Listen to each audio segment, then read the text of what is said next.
Hi, welcome back. The Sanaa Palimpsest is an object of interest to scholars for its early date and the interesting features that it contains. In this video, you're going to have the opportunity to hear a little bit more development from one of the scholars who has been working on it, Dr. Asma Hilali, about her theories about the reading of the lower text, the earlier or erased text at one particular page of this. And I just want to preface this video by mentioning that there are different scholars, as with many things, there are different people working on a topic that have different opinions about the topic. And I want to clarify that my intention here is to have the important people who are talking about the subject related to the topic of this channel, Variant Quran, as guests and to be in conversation with them. So number one, I want to let you know that I've invited on most of the people, actually all the people who have been most prominent in this particular object to come on as well. And maybe some of them will come on in the future because I want to have further discussions about this material. But also to let you know that these are discussions, and my welcoming of people on this, I probably agree with them on a number of the things that they talk about, and I also probably disagree on some other things. So it isn't tacit endorsement. I hope that should be evident, but it's not tacit endorsement of everything that we talk about, but it's really very goodwill participation in the discussion, and also making the discussion transparent and available to you. So hope that helps. I hope you continue to enjoy and support this channel, because it's good to have you around me and around us as we do these things. So that's it for now. We'll talk to you again soon, and enjoy today's interview. Bye.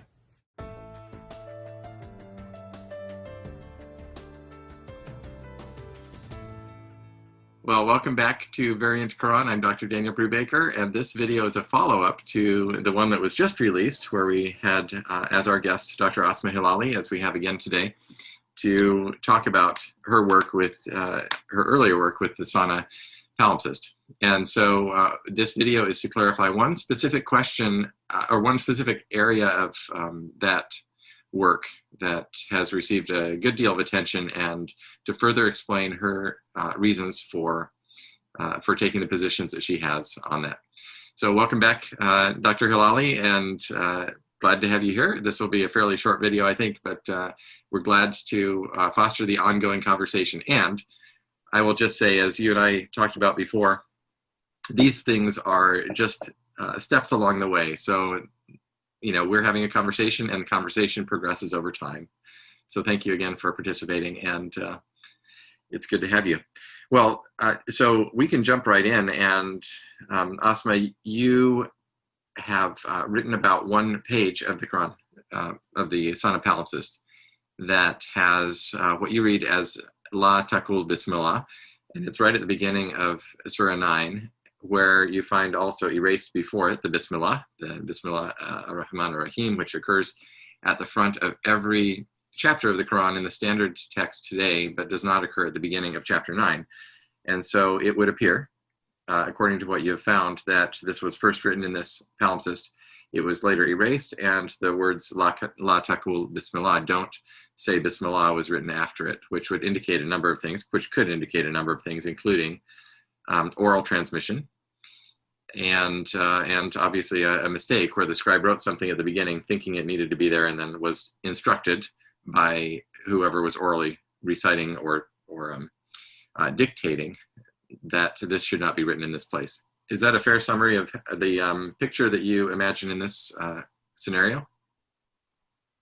Yes, and I would just add that it's not, the question is not if it should have been written or not. The question is that the support used by the student or by the scribe at that moment, I don't think there was a context of what should be written or not, but there was, I made the hypothesis that the text was writing during the flow of the transmission that was going on during the circle of teaching, learning the Quran.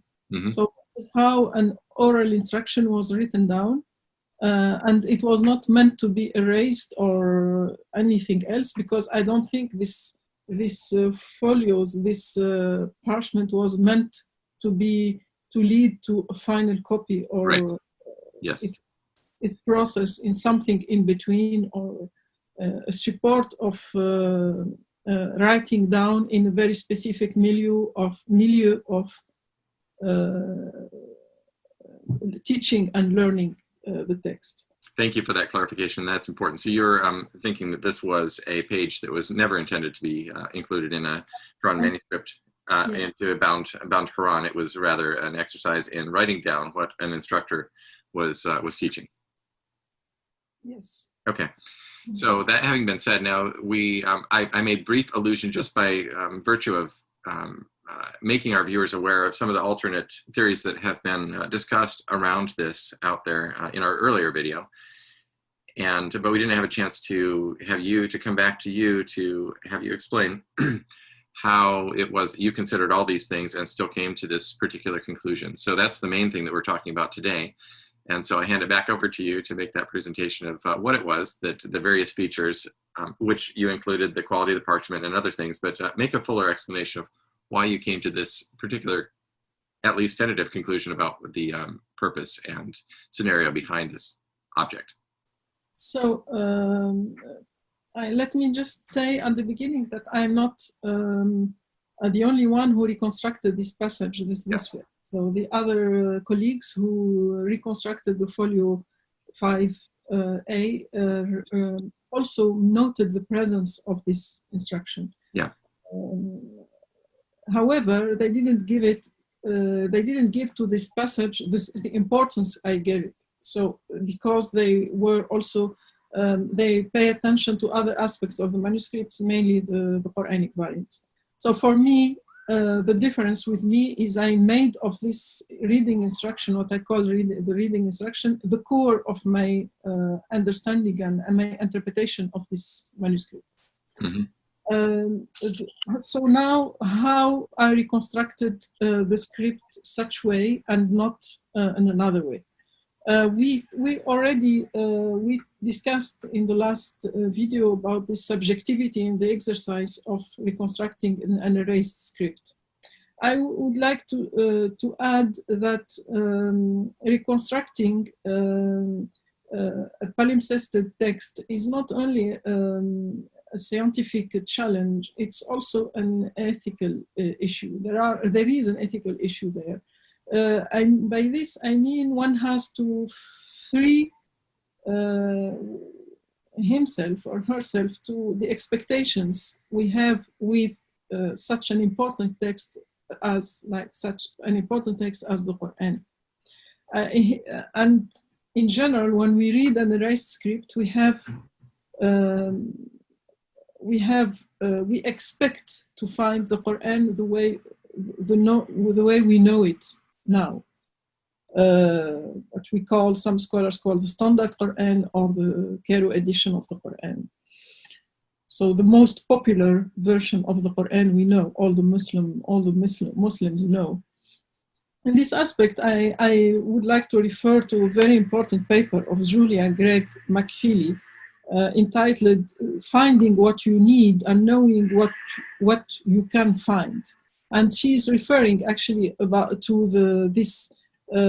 the relationship scholars in humanities have with damaged material, and she is actually a musicologist, and she is referring to this hesitation, to this ambiguity with the material we have, and also she refers to our expectation when we read an erased script, and sometimes in our projection on the text. And when it comes to the Qur'an, of course, each one has his own expectations. So when I speak about ethical issues, I'm referring to this necessity to observe a very clear line, a very clear methodology in reconstructing the passage. And in my work, when I reconstructed this passage, and I guess this is what happened also with my colleagues when they read the same thing, I read the passage according, of course, to the vestige of the letters that remain in the palimpsest, And mainly, and this is a technical precision that perhaps is important to know in the way I worked, is to compare the three sets of photos. The post-processed photo, which is a problematic photo because it is post-processed by photographer. So there are already choices made by the photographer about what should remain as lower text. And to compare this set of photo with the natural light photos in order to know what was the choice of the photographer, why he did hide this part and another part of the text. The third set of photos is the ultraviolet photo. The ultraviolet photo, we see the two texts, the lower and the upper, superimposed. So we see much clearly, actually, I think this set is the most important one.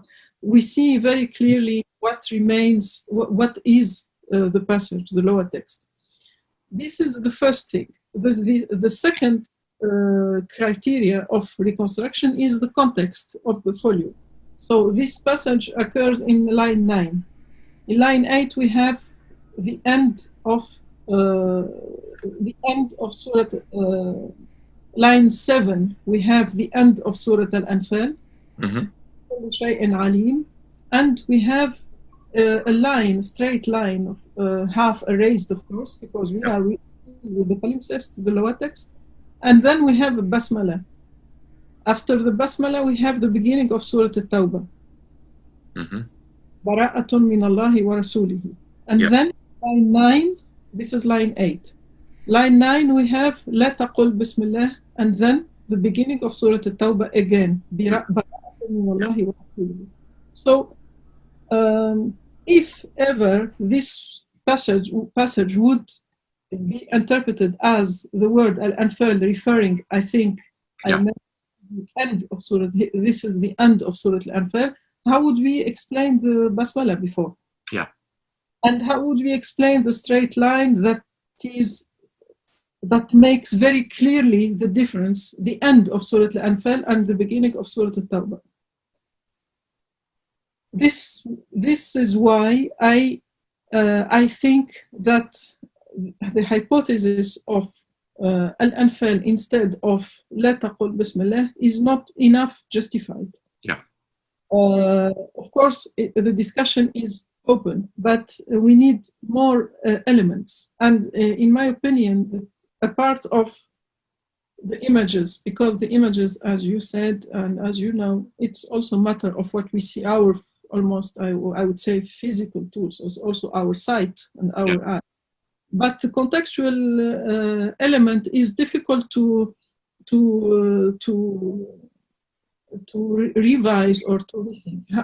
So this is why I don't go to the direction of reconstructing this passage differently. Yes. Okay. Thank you very much. And so the reason that I mentioned the Anfal,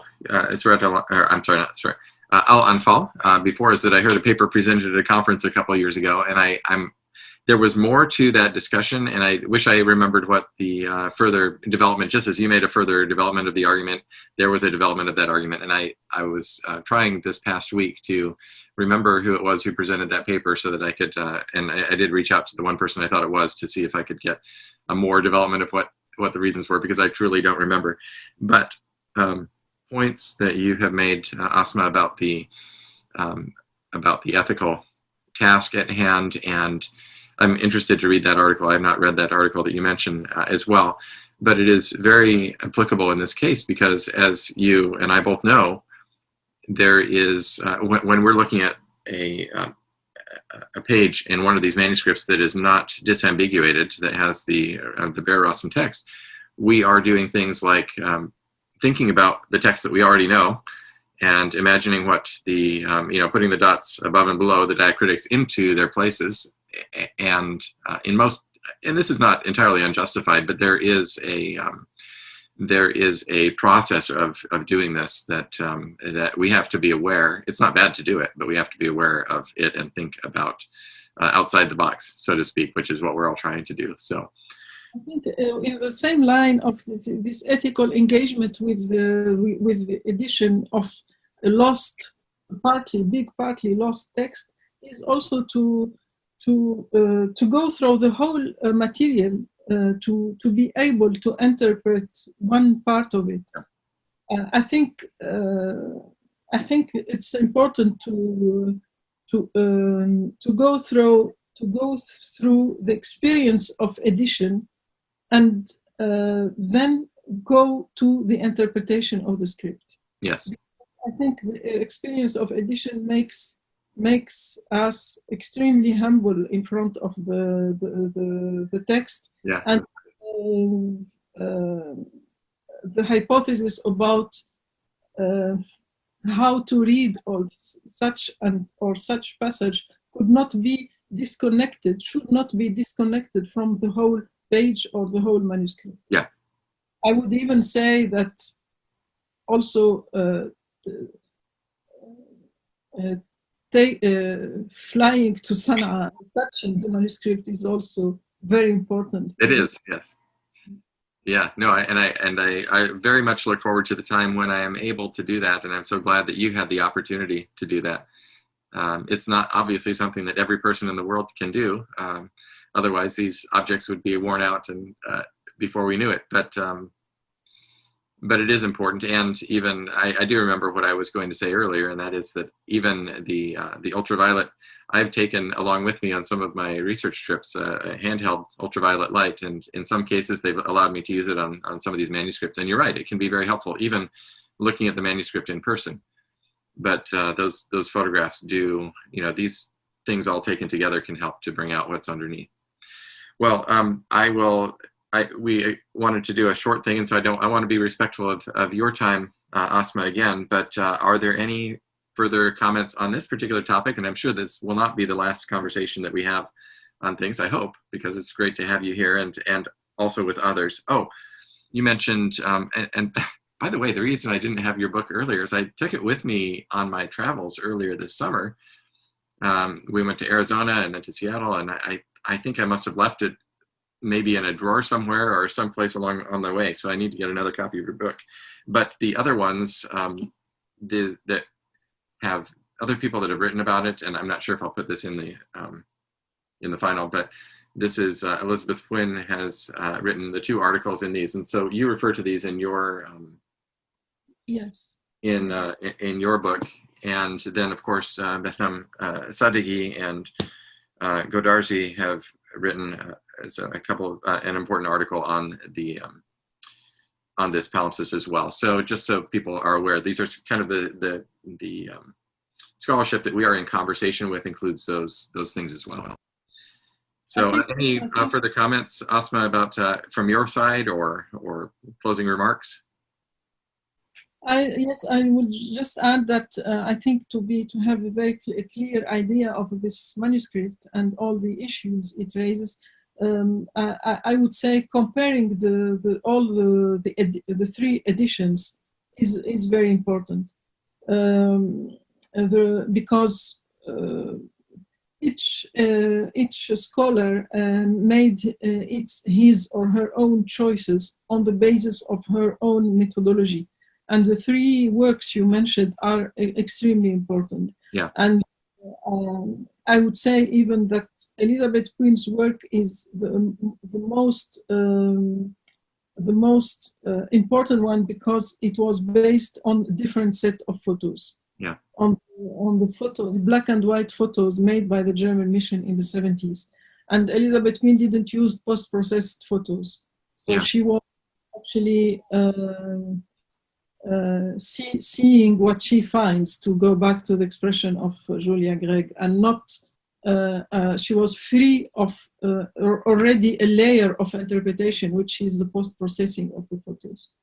So I think the comparison with all these works give a clear idea about what is this manuscript about. Mm-hmm. Great. Well, thank you, Asma, again, and we will talk to you again soon. Have a great day, and we'll be in touch. Thank you very much. Thanks. Bye. Bye.